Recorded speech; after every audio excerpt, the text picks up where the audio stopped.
Not everybody wants to marry and get locked down. Can just be sort of at the whim of their desire. They can do what feels nice. How do you mean? That people can just follow their desires. They can just do what feels good. And if that's a priority for them, yeah. Do you think that that's a positive thing, though, to always be attached to your desire rather than your duties and responsibilities?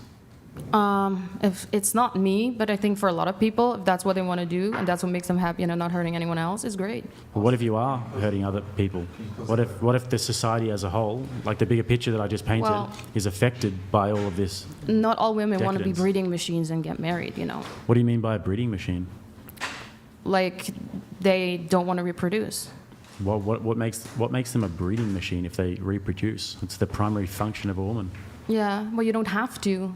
I'm not saying that you have to. I mean, you can unfortunately not do that if you'd really like to, but it doesn't make you a breeding machine. It just makes you a mother. It's a beautiful thing. Yeah, it is. It is, yeah. Yeah. So I wouldn't call a woman who has children a breeding machine.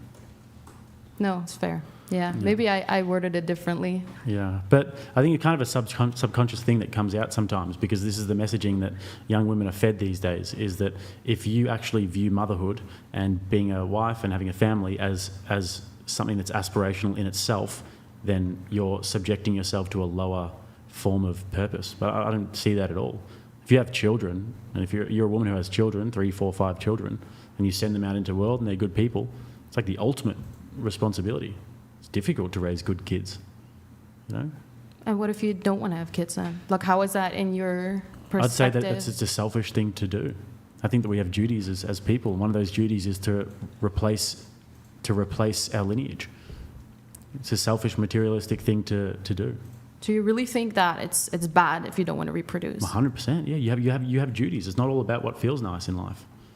Okay, yeah. Interesting. Like for example, your country is a perfect example. You guys are getting replaced. And if you guys don't have some white babies... What the fuck? then you're going to be replaced. But there are quite a lot of people in the Netherlands who do have families and go for all of that. But it's going like this, though. If you have mass immigration of people from the Middle East and Africa, which is happening in Netherlands at the moment, and they all breed at a much higher rate than you, 3, 4 kids per woman, and the Netherlands has a birth rate of like 1.2, then what's going to happen is that you're eventually going to be replaced, and the Dutch people aren't going to exist anymore. It's going to be an offshoot of the Middle East. Doesn't that concern you at all? No, there's a lot of countries who won't exist anymore in thousands of years. We won't exist anymore. But like country like Holland, it's like one of the best countries in the world. You guys have the best farmers in the world. One of the most the ingenuity in Holland is amazing. You guys build those dikes to keep the water out. Like you guys are one of the most productive farmers in the whole world. That's not gonna remain, especially if your government keeps trying to restrict the farmers. But don't you think that's a problem? Don't you think Holland is good? Dutch people should stay around?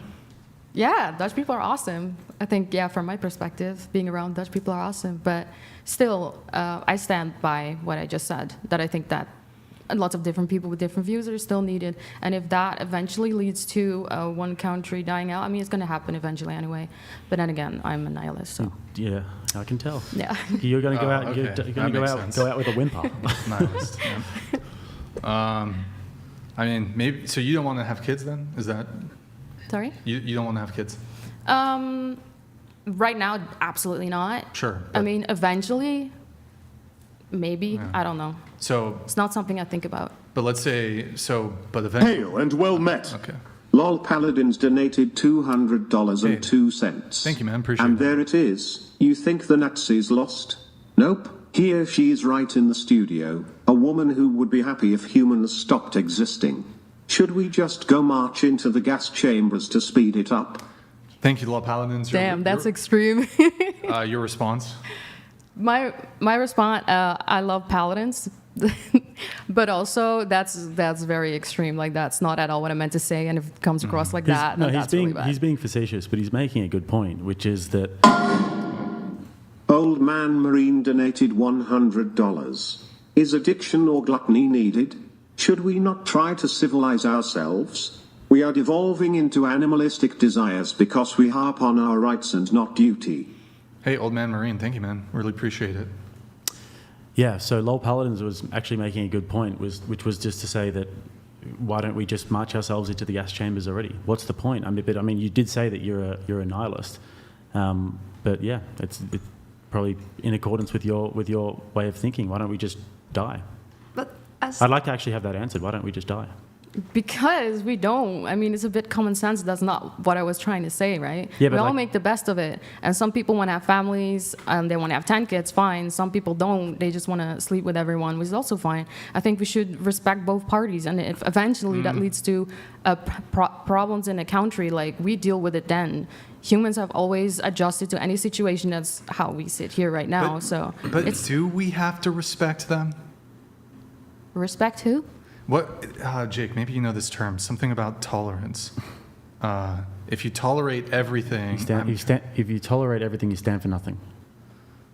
I think there's some specific term for it. I can't, maybe the chat will know. Chat, something about like the intolerance of tolerance or the tolerating I don't know exactly what it is. It's not clear to me though if everyone's deserving of respect and certain conduct. Like I think do you think hookup culture is good?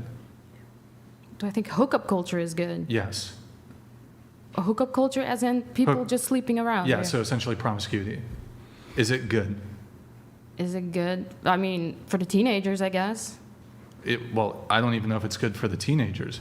There's a difference between should people be allowed to do something and is it good? It doesn't have to be good or bad. I think everyone should make the decision for themselves. So like as a society, right, I can't imagine the United States is ever going to, for example, criminalize having a casual sexual encounter. But as a society, we can still say this is undesirable conduct. We should try to move away from it. We shouldn't do it. And there should be social shame. So you said these people still deserve respect. Do they though? Because if we're not going to criminalize something, the only way that we can enforce like certain social values is through social shame. It's shameful to conduct yourself this way. So it's not deserving of respect. If you're a person, whether male or female, and you go out and you sleep with 10 new people a month, I think that this is worthy of social shame. So it comes from a point of Or to keeping something safe. what do you mean? from your, like- keeping something safe? Yeah, you're trying to keep. Preserve something. Yeah, maybe that's the right word to say it. Well, you said respect. Yeah. I don't think nobody's owed, like respect is earned, right? So this idea that we need to respect people and their beliefs, I kind of disagree. That's I don't also think they're interesting. I think you should owed respect everyone. No, I don't think you should respect everyone. I think you should comport yourself in a respectable manner. And it doesn't mean you need to necessarily insult somebody. But this idea that we need to respect all beliefs, I think is erroneous. I think there should be in instances where there's no conceivable way that a law can be passed to police people's conduct. There needs to be social and societal and cultural shame that exists to prevent undesirable conduct in a society. Yeah, that makes a lot of sense with where you're coming from. It's very doable as well because we've done the reverse. Since feminism has really come into the frame in Western society, there's been a mass propaganda campaign to indoctrinate young women into this liberal way of thinking, and the reverse is actually possible as well. It just matters about what kind of propaganda is put out there. So it's very doable. Interesting. All right. I'm just glad I don't live here. I'm very happy. Well, I mean, it's degenerate in the United States too. I would do really bad here. I actually think the United States is more degenerate than Oh, I don't know about where they're from. the It's pretty bad. Netherlands. I've been to the Netherlands 3 times. I mean, I feel like in Europe, obviously each country is different. I actually think in Europe, promiscuity is not nearly as bad as it is in the United States. I think that Europe in general, it's not, but you're taking into account Eastern Europe and places like Russia and Ukraine and Hungary and more traditional, and then you're also taking into account Turkey, which is a bit more traditional as well. But where they're from in Western Europe, it's like very, very degenerate. Places like Germany, have you ever heard of the Berghain? I think Yes, What's love that? Bergheim.